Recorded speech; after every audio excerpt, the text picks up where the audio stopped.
So please pay close attention as I go through these problems. Yes, we did it yesterday, which I thought I did pretty well, but then I taught my first and second class today and realized that we need a little bit more time with it, which I'm fine with.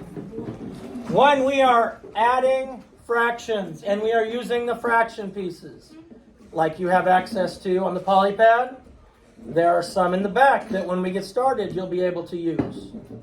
We always start with one whole. We always start with one whole. And then I build my problem. My problem is 1/2 plus 3/8. Then I ask myself, is my answer going to be less than or greater than 1? Less than 1? Because I have this space. Now, if it's less than 1, I need to find how many pieces of the same fraction would fit underneath here exactly. Now, as you work with fractions a little bit more, you're going to figure out which fraction pieces would work the best for this. Anybody got an idea? Oh, no. Hayden? Tenths, Carlos? 12ths, Belle? 5ths, Ethan? 6. 6ths, Mello? 7ths, 8ths. I'm going to tell you that Nadia is correct with the 8ths. So we're going to, and I'll show you in a minute why Nadia is correct, because it's in the desk, Nathan.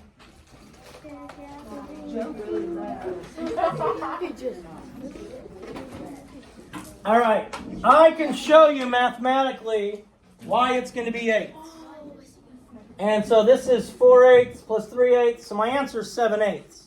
But let's look why that works. Let's take my two denominators, which are 2 and 8. And I want to list the multiples of my denominators, and I want to find the first one they have in common. So if I go 2, 4, 6, 8, 16, 24. Oh, look. They both have 8 in common. So that means my common denominator is going to be 8. My common denominator is going to be 8. Can you go like that? Okay, so that helps me figure this out. Because we want to eventually get to the place where we don't have to use the pieces. Let's try a next problem. Let's do 2/3 plus 7/12.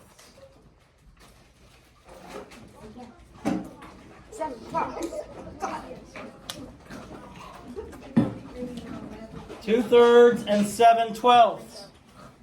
I'm going to start with my thirds. I have 2 of them. I'm going to go to my 12, so I need 7 of them.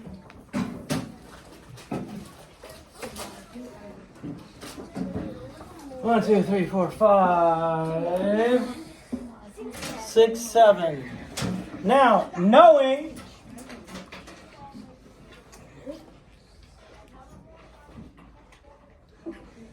what do we think, Hayden? It's going to be Greater than 1.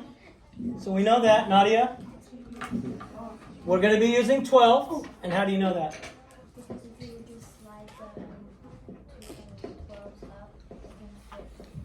So I can slide, this fits perfectly.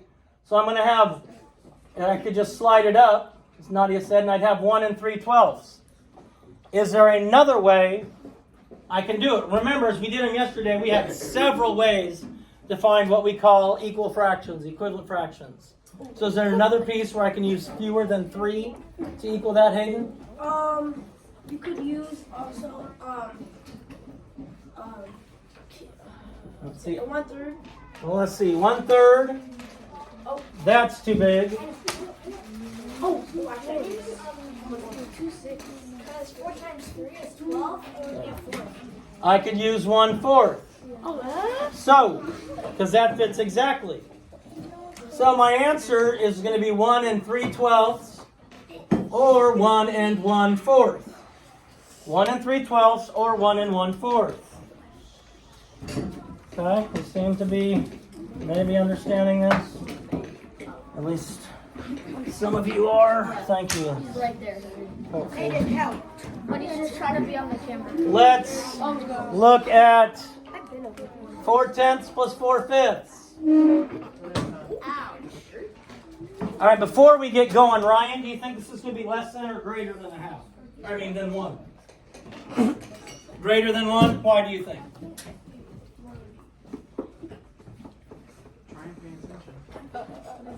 Why do you think it'll be greater than 1? I mean, I would say that. Layla? 4/5 is really close to a whole. Because how many fifths equals 1 whole, Layla? 5/5 equals a whole. So 4/5, we're pretty close to a whole. So, and we still have to add more to it.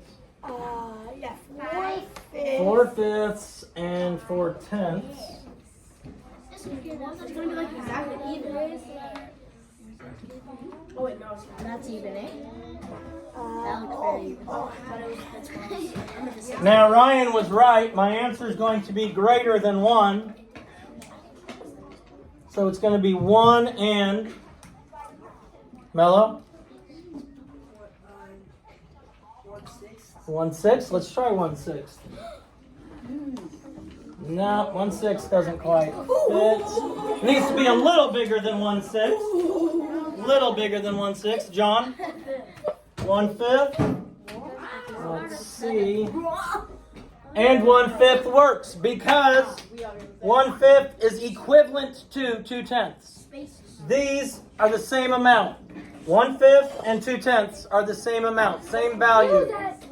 If you had an assignment, you got 1 out of 5 correct, and Blade had an assignment and got 1 out of 10 correct, or 2 out of 10 correct, it's going to be the same grade. Okay, the same value, the same percentage of 1, the same part of a whole.